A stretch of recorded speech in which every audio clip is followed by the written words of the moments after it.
Hello, everybody. I'm Kelsey Dennehy. Join myself and an expert-line panel dissect the latest sports news for some of the nation's most elite college programs here in Bloomington to the biggest stadiums and stages around the world.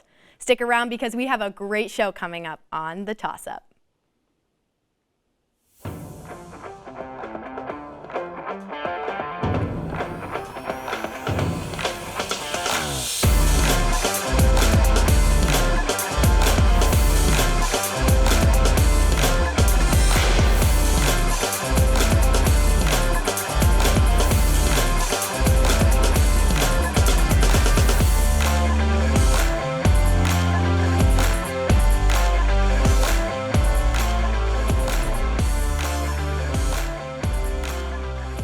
The temperature is dropping and the leaves are falling off the trees, which only means one thing. It's hockey season. The regular season has finally kicked into gear and it is bound to be an exciting one, especially if the Maple Leafs can finally make it past the first round. Please join me in welcoming Talia Goodman, Austin Platt, and Ben Fitzsimons to the panel today. Welcome, guys. Thank you so much for being here. Of course. Thanks for having us. We are really excited. So we're going to get right in. We're going to start at the top with some of our older rosters. Do you guys think that the older, more experienced teams like, the Lightning, they're just coming off a three-peat, Vegas, the Bruins, all of those guys still have a chance, or are the Avalanche the new dynasty? Austin, we'll start with you. I think the Avalanche could be a new dynasty, but I certainly think with the Lightning, no one expected them to go back for the third year in a row to the Stanley Cup final. Everyone thought with the salary cap, kind of their core would be gone. And I think with Boston and Vegas, they both have a chance as well. So I think the Avalanche might be kind of in their own stratosphere, but I think the other three, and those three teams and the other older sides definitely have a chance. Talia? I mean, I think younger teams definitely have more of an advantage. I think that faster play is more in style now, and it's what you kind of need. I think, like Austin said, obviously Tampa was able to do it, but I don't think teams like the Bruins really have a chance at a cup run this season because of their age for the most part. Yeah, Ben? I agree a little bit with Talia. I agree that it's a younger generation of kids who are so much faster than we've ever seen, and we saw what that did to the Avalanche. They basically skated around every opponent they faced last year and easily won. Of the three, though, I have to disagree. I think this might be the last chance the Bruins have to make a run. I don't think the Lightning go back this year, and I think the dynasty for the Lightning is falling off the rocks just like it did to the Blackhawks a couple of years ago. I have to agree. I think an 82-game season is really long for those older teams, so injury watch is going to be on high alert, and you have to have coaches who know how to coach those vets. And I think the Bruins are in a good spot right now, but I also think the Avalanche, their goaltending, they have Alexander Georgiev, who hasn't really been the guy. So that's going to be their biggest test, is if he can pull it together and get it together for them. They have Makar, they have McKinnon. I think they'll make a run, but I don't think it's going to be a two-peat like the Tampa Bay Lightning were. So we're going to jump to the other end of the spectrum. The league is very obviously getting more and more youthful. Which young roster makes a jump in the standings this season? Ben, we'll start with you. I have to go with the Ottawa Senators. I mean, Claude Giroux, they brought in a veteran presence to this team, and a youthful team, that's sometimes what you need to get to the next step. And don't forget, they also have the 24-year-old, 40-goal scorer from last year, Alex DeBrincat, who came over from the Blackhawks. He's one of the best offensive players in this league, and even though they were such a bad team last year, I mean, they underperformed to what many thought. I think they overperformed this year, and I think they have a chance to go knocking at the playoffs. They did just beat the Bruins, too, so it says something early on even. Austin? I agree. I like Ottawa. Of course, when you have a Tkachuk on your team, and then Josh Norris as well. Anton Hudobin's a veteran presence in that they need. And I think the Atlantic could be a bit open this year. With you mentioned, I think the Lightning are kind of due to kind of teeter off a little bit. So I actually do have Ottawa sneaking into the playoffs and playing in April. So I agree with Ben. Ottawa's the move. All right, Talia? I have the Buffalo Sabers. Not that I think they're cup contenders anyway, but I think their young talent is really starting to shine. They've got Rasmus Dahlin, who's looking great so far, Tage Thompson, who's getting a little bit older, but is still on the younger side there. And I think, they have those young guys that have the talent. They just haven't been able to kind of show it because the people around them haven't necessarily been too helpful. But, I think they've got a chance to absolutely get better this year. And whether they're able to make it to the playoffs or not, I think they're making a real step up. Yeah, I mean, I totally agree with all you guys. I'm going to throw a different name in there, the Columbus Blue Jackets. I mean, they were the youngest team in the NHL last year and really by 1 game fell under 500, which is a pretty big deal, especially looking at some of the teams who were a lot worse than them. They won the Johnny Gaudreau trade, which I'm pretty sure almost every team had a hand in that trade, and they came out with him. And he's a great veteran to lead all of those young players. You know, you have Sillinger, you have a bunch of guys who are young who have that opportunity to be those core players, and I think that he can help lead them and help get them to where they need to go this season. So we're going to talk a little bit about what is arguably one of the most important and one of the trickiest positions in the league, goaltending. Who do you guys have as doing the most damage this season? Talia, we'll start with you. I've got Igor Shesterkin, who is in the crease for the Rangers. He was phenomenal last year, led the league in goals against allowed and save percentage at just 26 years old. So, you know, I think he's got a lot left to give, and I think the Rangers are a really talented team that can help him out. So I think he's going to do the most damage this season. Let's see, Austin. I mean, as a Rangers fan, I think I have to toot my own horn and agree that okay. Igor Shesterkin. I'll keep it brief. I'll just add on to what Talia said. One of the biggest things is he's so good with the puck as well. He's so daring to just, you know, send the puck all the way down. He's got plenty of assists, and he nearly scored one last year. I'm curious to see if he does it again. But I think it has to be Igor Shesterkin. He was kind of the runaway, the Vezina Trophy winner last year, and there's a solid chance he repeats. Ben? Yeah, he's not repeating. He's not even going to be the best goaltender in New York this year. Okay. Ilya Sorokin of the Islanders, on his back, just his 3rd year in the NHL. I mean, if he plays well, the Islanders play well, they make the playoffs. I'm not saying they'll go further than the Rangers, but I'm saying he will be a better goaltender in his 3rd season, carrying the Islanders back to the playoffs than the Rangers. Interesting. I respect that. I appreciate the argument, too. I am going to take Jacob Markstrom. He was awesome for Calgary last year. I think Calgary has a great chance to go far this year, and we'll talk about that later. But I think he's a key part in that, and he was the runner-up to Shesterkin for the Vezina. So I think he kind of sat in Shesterkin's shadow a little bit, and that's tricky. You know, Shesterkin's insane, and there's no denying that. But I think we've got to give a little bit of credit to Markstrom as well. So I'm going to take him. And a question that I think we're going to have kind of a unanimous answer on, but I still wanted to add it in because it's such a popular topic, especially for Maple Leafs fans, because the clock is ticking for their team, and it has been for a while. Did they do enough in this offseason, do you guys think, to at the very least get past the first round of playoffs, which their organization has been claiming they're going to do for a really long time? Ben?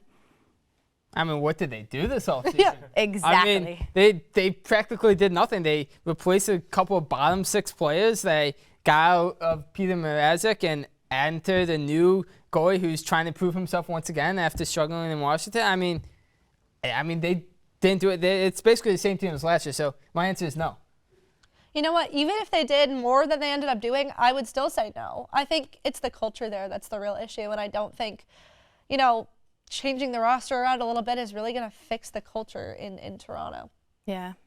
Yeah, I agree. The biggest thing when you lose Jack Campbell, who was a pretty good piece for that team, it was a big loss, and they kind of have 2 guys who are trying to fill that role. I think they actually do make it out of the first round. I don't think they did enough. I think Tampa Bay is really going to kind of crash down. I think, I mean, they took them to 7 last year, which was pretty impressive, and not many people expected that. So, you know, once again, the Maple Leafs losing Game 7, which, you know, is music to everyone's ears every single year. But I think they do make it out, but right now it seems like they did not do enough. I think they'll make a splash at the trade deadline and really try and hype up their fan base, because they feels like they do that every year and completely fail. I love your enthusiasm. I'm going to have to go back to Talia's point about just the organization in general. They really haven't seen too many changes up top.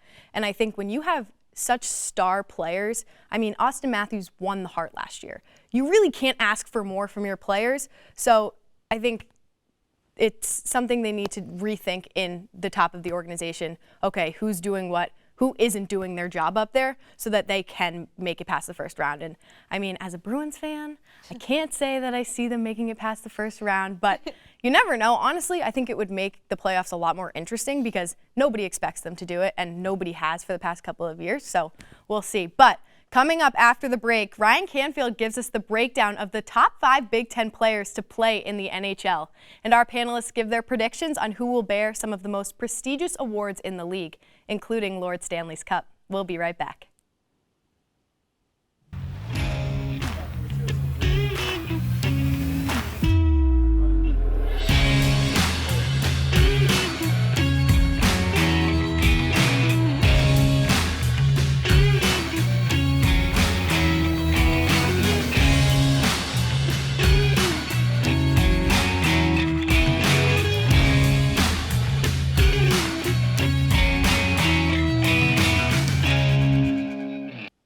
Welcome back.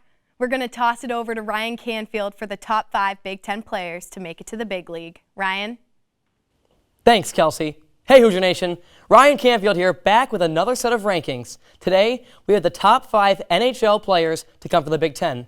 First off, Ryan Miller starts us off at number 5. The former Michigan State Spartan, most famously with the Buffalo Sabers, represented the United States in the Olympics and has a career save percentage of .914. Ryan Kessler comes in at number 4. The one-time Ohio State Buckeye with just over 1,000 games played and 573 total points. Kessler is also known for representing the United States in the Olympics. Former Michigan Wolverine Max Pacioretty comes in at number 3. A winner of the Masterton Trophy, he had tallied 642 points in his 14-year career. At number 2, we have a Wisconsin Badger, now with the Vegas Golden Knights, Phil Kessel. Kessel won the Masterton Trophy as well in 2007 and has also won back-to-back Stanley Cups with Pittsburgh.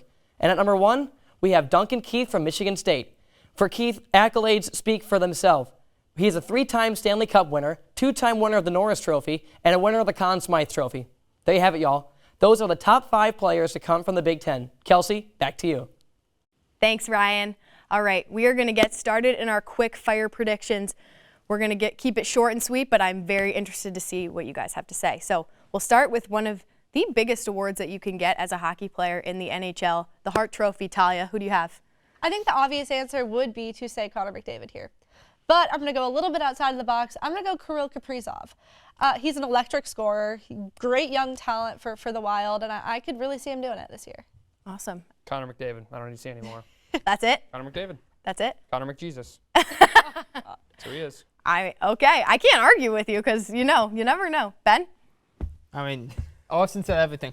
Don't have to say no word. Austin didn't say anything. Said everything you need to say. Okay, well, I'm going to throw around a little different answer. Our most recent Stanley Cup champion, Nathan MacKinnon, I think he's such a dynamic player, and he's done so much for Colorado, but he's an amazing goal scorer, and you can't beat McDavid. McDavid is just hands down the best player in the league right now. But I think you've got to give it credit to Nathan MacKinnon. He's an all-around full ice player, and that's something you don't always see for offensive players these days. So that is my pick. Next, Austin, Calder Trophy. I'm going Matty Beniers of the Seattle Kraken. I think the Kraken make a big leap this year, and I think a big reason is because of him. He's got good experience in the Olympics as well with the U.S. team. Scored some goals in the Winter Olympics a few years ago, so I'm going with him. Talia? Yeah, Matty Beniers is a pretty obvious answer there, and I think he is probably the best rookie. But I'm going to go Logan Campbell. I think he has the opportunity to win it more than anyone else. I think, starting for Vegas, not that they're necessarily going to be the greatest team in the league, but I think he's got the opportunity to make a big impact. Yeah, Ben?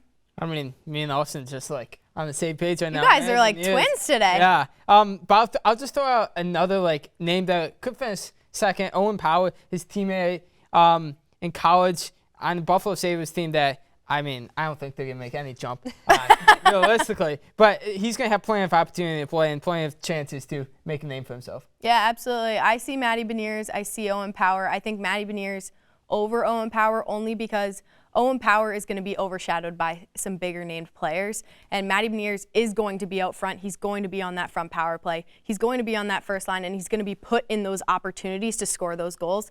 And so you can't really beat that as long as you get it done. So next up, the Vezina. Ben?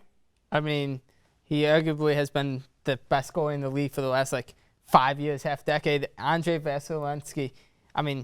If the Lightning are making it back to the Stanley Cup, it's because this guy has, throughout his time with the Lightning, has consistently put up great numbers and has consistently been a cornerstone for this Lightning. And that's why they have gone back to the Stanley Cup 3 years in a row. I can't agree more. Talia? Yeah, I don't disagree with you. I'm between him and Shesterkin. Like I said before, I think Shesterkin's probably the best young goaltender in the league, and I think he'll be able to really do some damage, like we said earlier, with the team that he has in front of him. And I think it really just depends on, how the season goes. But from what I've seen from him so far, he looks great. Yeah, Austin? You all think I'm going to take Shesterkin as a Rangers fan. I'm going outside the box. I'll take Jake Ottinger of the Dallas Stars. Okay. The first round of the playoffs. I think Shesterkin is going to, tail off a little bit. He was so insane last year. I just don't see him doing it again. So I'll go Jake Ottinger of the Stars. Call me crazy in April. I won't call you crazy, to be honest, and I'll tell you in a little bit why, but I'm going to take Frederik Andersen. Kind of out of pocket. I think I would take Jacob Markstrom as well, but I think if the Canes finally do make the push that they've been trying for so long to make, he's going to be a big part of it. He had a great season for them last year, and so it isn't always the goalie's fault, and I think he's definitely going to prevail for them. So next up, Western Conference winner, and we can kind of go Western Conference, Eastern Conference, and then we'll reveal our winners at the end. So Talia, do you want to start with us? Yeah, so for Western Conference, I've got the Flames. I think they're going to make a real big impact this year. Don't shake your head like that at All me. right, we'll get to you next, Ben. Don't worry. Quiet down. Wow. Quiet down. They made some good offseason moves. They look good so far from what I've seen, and I think, they've got a real chance at it this year. I don't want to spoil too much, but I don't think they're going to end up winning the Cup. Okay. But I do think they have a real possibility of making it to the finals. All right, well, Ben, do you want to let us know why you're shaking your head? Yeah, because it's a two-man race. It's Oilers, Avs in the Western Conference. No chance, Oilers. Oh, Wow. I think the Oilers win the Western Conference, go Stanley Cup this year. No I am that confident. They have McJesus, like Austin likes to call him, and Leon Draisaitl. They have two of maybe the best offensive players But they have had them. in the league, and they're putting it all together. They're putting it all together now? They've slowly gone one step further in the playoffs each year. This is the Okay. year. We'll see. We'll see, I guess. Austin? Ben and I must have eaten at the same breakfast place this morning because we've been on. You have the same pick? Here's why. They also have had a problem of getting out of the first round the last few years. We all talk about Toronto. Okay, there's another Canadian team that's had that problem. They got out of it last year. You're not wrong. Jack Campbell's the missing piece. I mean, their goaltending has been a mess the last few years. They'll give up 8 goals. It's crazy. They can score 8, but they've been giving up a bunch of goals. Campbell, I think, is the answer for them. I don't think the Avalanche quite do it again. As you mentioned, Alexander Georgiev, as a Rangers fan, every time I see he's starting over Shesterkin, I turn the TV off and do something else. But I do agree with Ben. I think Edmonton finally takes that extra jump. And yeah, Ben and I are on the same page today. Wow, very interesting. I'm going to take a little bit of a different turn, and I'm going to go for Dallas. We saw their playoff run a couple of years ago. They're strong. I think they have a chance, and I think they could really make a big impact as long as they stay together and stay away from the injuries. Obviously, that's a big, important part. So let's hear Eastern. Ben, do you want to start? I'll start. I'll go a little bit on more your 2 crazy picks here. Thanks. Yeah. I think New York, the Rangers, I think they make the finals, and I think the Bruins, the older team in Ben, the last run, gets there, and I think the Bruins get to the Stanley Cup. I think You think the Bruins take the Stanley Cup? No, get to the Stanley Cup. Oh, okay. I'll reveal my winner in a second, but Okay. I think the Bruins, call it the last dance or so, but I mean, I think they got the pieces, and who knows? Well, as long as hockey's not getting abolished, I hope it's not the Bruins' last dance. But, Talia. I have got the Carolina Hurricanes, and I am unbiased in this. I think they picked up some great pieces in Brent Burns. He's looked good so far. He is old, I'll admit it, but he's looked good so far. They were able to retain Marty Necas, who has looked phenomenal, been able to score, had a few assists so far. They've got Andrei Svechnikov. They've got Sebastian Aho. They've got Seth Jarvis, who is a really, really talented young player in his second year, who really proved himself last season and is continuing to do so this season. And like you said, they have Freddie Andersen in net, and I trust him now. I know he wasn't great with the Leafs, but I trust him in Carolina. So I would really be surprised if they didn't make it to the finals. Austin. I sadly have to agree with that pick. I think as much as I love the Rangers start this season, I think Carolina's the team. I know they don't have Vinny Trocheck, who is now on the Rangers, which could be a problem, but Burns has been a great D-man for a while, even though he's like grandpa now these days. But I think Carolina, they want to come back. They had that goaltending problem in the playoffs, but I think Carolina gets there and they make that jump and they go to the Stanley Cup Finals. You're 3-1, Ben. I'm sorry. I'm so sorry, but I can't say enough about Sebastian Aho. I mean, he just has stood out for years to me. He's one of my favorite players to watch, and he's just so dynamic. And I say it about a lot of my favorite picks, but it's because that's my favorite part of the game. When you can go both ends of the ice, and you can play in the defensive zone, but you can score goals, and you can score some really awesome goals. Nothing beats it for me. So that is my pick. I'm kind of nervous to ask who to start for the finals, but who do you have winning for the Cup, Austin? I'm going with Edmonton. I think the Oilers Really? finally get it done this year. We've seen let's not forget Colorado the last few years feels like they were a second-round exit every single year. And what do you know? They made the jump, win the Western Conference Finals, and then kind of steamrolled the I don't even think they jumped. They just ran. They skated, ran, whatever you want to say. They just went from end to end without a problem at all. So I think Edmonton's that team that takes the jump. I can't say Carolina's going to win because if they beat the Rangers in the Eastern Conference Finals, I can't root for them. So I'm going with Edmonton and give Connor McDavid Lord Stanley. All right, Talia. I've got the Canes. Even if they were up against the Oilers, if the Oilers somehow made it there, I'd still have the Canes. But I do think it'll be them against the Flames, and I just think they have a more balanced roster to really get it done with their goaltending, with those young threats that they have up front. They've really just got it all this year. So, yeah, I've got the Canes. I mean, talk about a team that blows up in the playoffs, the Canes. But anyways. Speak your truth, Ben. Is it really time for Pasta and the Bruins to win it all? No. Yes, it is. No, it isn't. Kelsey, It's Edmonton. I don't have them, no. It's McJesus and Edmonton the whole way. It's exactly what Austin said. We saw it with Colorado and the fast offensive scoring power that they had last year. It's just Edmonton from the Western Conference this year. Hey, I honestly wouldn't complain if Edmonton won, but we're 2 for 2. I also have the Canes. I think they've been working for it and working for it and working for it and working for it.